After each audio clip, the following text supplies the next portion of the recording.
공항 문을 나서는 순간이었어요. 따뜻한 바람이 얼굴에 스쳤는데 이상하게도 그 바람이 축복이 아니라 경고처럼 느껴지더라고요. 그때는 왜 그랬는지 몰랐어요. 오랫동안 꿈꿔왔던 해외 은퇴, 치앙마이에서의 여유로운 생활, 슬리퍼 끌고 조용한 골목을 산책하던 장면까지 머릿속에 그렸는데 그 모든 상상이 첫날부터 흔들리기 시작했습니다. 은퇴하면 더 편해질 줄 알았죠. 해외에 가면 물가가 싸니 덜 불안할 거라 생각했죠. 그런데 바로 그 순진함이 우리 노후를 무너뜨리는 첫 번째 흠집이었다는 걸 뒤늦게야 깨달았어요. 솔직히 말해볼게요. 은퇴자는요, 평생 열심히 살아온 사람이라는 뜻이잖아요. 근데 그게 동시에 경계심 낮은 사람이라는 뜻이 되기도 하는 것 같아요. 그동안 회사가, 사회가, 규칙이 우리를 보호해주던 세월이 너무 길다 보니 갑자기 낯선 땅에 떨어지면 뭐가 위험인지, 누가 진짜인지, 어떤 선택이 파국인지 구분을 못하게 되는 겁니다. 치앙마이에 도착한 날 저희 부부도 그랬어요. 모든 게 좋아 보였죠. 한인 커뮤니티도 있고 한식당도 많고 은퇴자도 많다고 하니까 그래, 여긴 안전하구나 그렇게 스스로 안심해버린 거죠. 하지만 은퇴 후 삶에선 안심했다라는 순간부터 위기가 시작된다는 말 정말 맞습니다. 치앙마이의 삶은 표면적으로는 너무 좋아 보였어요. 물가가 한국의 절반도 안 되고 기후도 따뜻하고 의료비도 한국보다 싸고 외국인들이 모여 사니 외로움도 덜하겠다 싶었죠. 그런데 그 계산에는 항상 하나가 빠져 있었어요. 해외는요, 내가 모르는 규칙으로 돌아가는 곳이라는 사실. 우리가 모르는 사람들, 모르는 정보, 모르는 문화를 믿는 순간부터 무너짐은 시작됩니다. 특히 창업. 이게 은퇴자를 가장 빨리 무너뜨리는 덫이에요. 많은 분들이 그래요. 여긴 물가 싸니까 작은 가게 하나 하면 먹고 살겠지. 하지만 그 작은 가게조차 해외에선 전쟁터입니다. 언어, 세금, 허가, 인건비, 로컬 직원 문제, 외국인 규제 어느 하나 우리에게 유리한 게 없어요. 그런데 은퇴자들은 희망을 너무 크게 품고 와요. 여기서 조용히 돈 조금만 벌어 살면 되지 뭐. 바로 그 생각이 사기를 치려는 사람에게는 최고의 먹잇감이 되는 거죠. 사례 하나 말씀드릴게요. 치앙마이에서 만난 박씨 부부 이야기예요. 한국에서 30년 넘게 맞벌이하며 모은 4억 원으로 은퇴 후 작은 한식당을 하기로 했어요. 주변 교민 몇 명이 치앙마이는 한식당만 하면 다 된다. 자리만 잡으면 월세도 싸고 인건비도 싸다고 부추겼대요. 실제로 가보니 분위기 좋아 보이고 손님도 많아 보였다고 했어요. 근데 거기까지였죠. 계약서부터 문제가 시작된 거예요. 태국어로 된 계약서를 영어 번역본만 보고 사인했는데 나중에 알고 보니 외국인 추가 비용, 현지 직원 의무 고용, 간판 사용 제한 같은 조항이 숨어 있었던 거예요. 오픈 첫 달부터 비용이 폭탄처럼 터졌고 직원은 하루가 멀다 하고 바뀌고 결국 2달 만에 가게 문을 닫았어요. 부부는 말해요. 우린 장사 망한 게 아니라 치앙마이를 몰랐던 게 죄였다고. 또 다른 사례도 있어요. 은퇴 후 태국으로 넘어간 조 씨, 지인의 소개로 커피숍 투자를 하게 됐어요. 이미 운영 중인 가게라 안정적으로 보였대요. 그런데 그 지인이 사라졌습니다. 정말 문자 그대로 사라졌어요. 태국에서 은근히 발생하는 방식이에요. 고액의 권리금을 받자마자 연락 끊고 도망가는 케이스요. 조 씨는 태국 법률 구조를 몰라 신고도 제대로 못했어요. 한국처럼 CCTV 뒤지면 해결되는 문제도 아니라는 거 그제야 알게 된 거죠. 조 씨는 말하더군요. 태국은 모든 게 여유로워 보이니까 사람도 느긋할 줄 알았어요. 근데 사기치는 사람들은 오히려 그 느긋함을 이용하더라고요. 세 번째 사례는 더 아픕니다. 혼자 치앙마이로 간 60대 남성인데 조용히 지내며 소소하게 게스트하우스를 운영하겠다고 했어요. 한국에서 은퇴금 받은 2억 전부를 들고 갔는데요. 부동산 투자라는 말에 혹해서 외국인 명의로는 소유가 안 된다는 것도 모르고 현지인 파트너를 믿어버렸어요. 그리고 10달 후 문득 가보니 건물은 온데간데 없고 토지는 다른 사람 명의로 넘어가 있었대요. 서류가 복잡해서 내가 보관하고 있다던 현지인은 이미 잠적. 남은 건 한국으로 돌아가는 비행기표도 간신히 살 정도의 잔고뿐이었어요. 그분이 마지막에 한 말이 잊히질 않아요.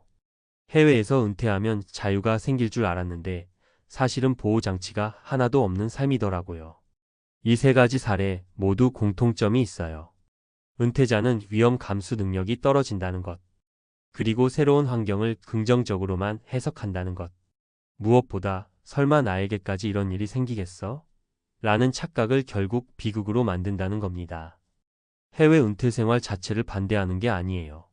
하지만 해외에서는요, 당신을 보호해줄 제도도 익숙한 네트워크도 도움을 요청할 지인도 거의 없어요.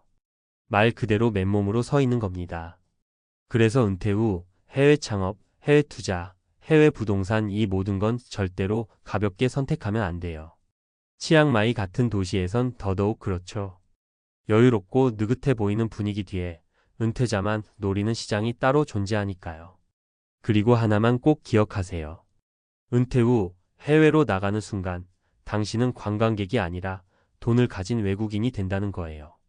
이 차이는 너무 크고 때로는 너무 잔혹합니다. 은퇴를 준비할 때 가장 중요한 건 꿈이 아니라 현실입니다. 해외에서 멋지게 살겠다는 기대보다 그곳이 가진 위험의 구조를 먼저 보는 게 진짜 준비예요. 치앙마이에서 무너진 많은 분들이 공통으로 말해요. 미리 알았더라면. 저는 그 말을 이렇게 바꿔드리고 싶어요. 지금 알았으니 당신은 같은 길로 가지 않을 수 있다고요. 그리고요, 정말 중요한 얘기를 하나 더 드릴게요. 많은 분들이 치앙마이에서 실패한 뒤 한국으로 돌아오면서 이런 말을 해요. 왜 난 그때 그 경고를 못 들었을까? 사실 경고는 계속 있었어요. 공항에서 이상하게 느껴졌던 분위기, 계약서에서 이해 안 가는 문장들, 지인이 너무 쉽게 이건 무조건 된다고 말하던 그 어색한 미소까지요. 근데 사람 마음이라는 게 참 묘하죠. 은퇴하고 나면 이제 좀 편해지고 싶다. 누군가가 좀 대신 결정해줬으면 좋겠다. 이런 마음이 커져요. 그러다 보니 누가 친절하게 다가오면 그게 경고가 아니라 기회처럼 보이는 겁니다. 결국 위험은 늘 우리 곁에 있었는데 우리가 못 본 거죠. 치앙마이에서 망하고 돌아온 분들 대부분이 똑같이 말해요. 나는 태국이 무서운 게 아니라 내가 너무 몰랐던 게 무서웠다. 그 말이 진짜 핵심입니다. 해외가 위험한 게 아니라 우리가 준비 없이 들어가는 게 위험한 거예요. 준비가 없으면 기회도 독이 되고 좋은 사람도 나쁜 사람으로 보이고 작은 문제도 통제 불가능한 위기가 되어버리거든요. 그게 은퇴 후 삶의 가장 큰 함정이에요. 나이가 들수록 내가 경험한 세계만 믿는 경향이 생기는데 그 경험이 해외에서는 아무 쓸모가 없을 때가 너무 많다는 거죠. 그래서 제가 늘 말씀드리는 게 있어요. 은퇴 후에 해외로 나가려면 꿈보다 먼저 비상계획을 챙기셔야 합니다. 예를 들면 이런 것들이에요. 현지 법률 자문을 받을 수 있는 경로를 확보해 두기, 비상시 한국으로 돌아올 수 있는 자금 따로 마련해 두기, 절대 한 번에 큰돈 넣지 않기, 현지인 명의와 얽히는 사업은 절대 안 하기 이런 기본적인 것만 지켜도 파국을 피할 확률이 훨씬 높아져요. 문제는 대부분의 은퇴자들이 이런 팁을 알고 있음에도 실제로는 그래도 나한테는 괜찮겠지라고 생각한다는 겁니다. 치앙마이에 살다 망한 한 분이 이런 말을 하셨어요. 세상이 나한테 해준 말 중에 제일 무서운 말이 뭔지 아세요? 남들도 다 하고 있으니 괜찮다는 말. 은퇴자는 그 말에 정말 쉽게 흔들려요.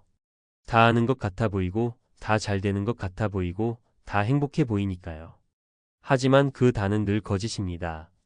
성공한 사람은 눈에 띄지만 망한 사람은 조용히 사라지거든요. 우리는 망한 사람들의 침묵을 보지 못해요. 그래서 실패 확률을 과소평가하는 거죠.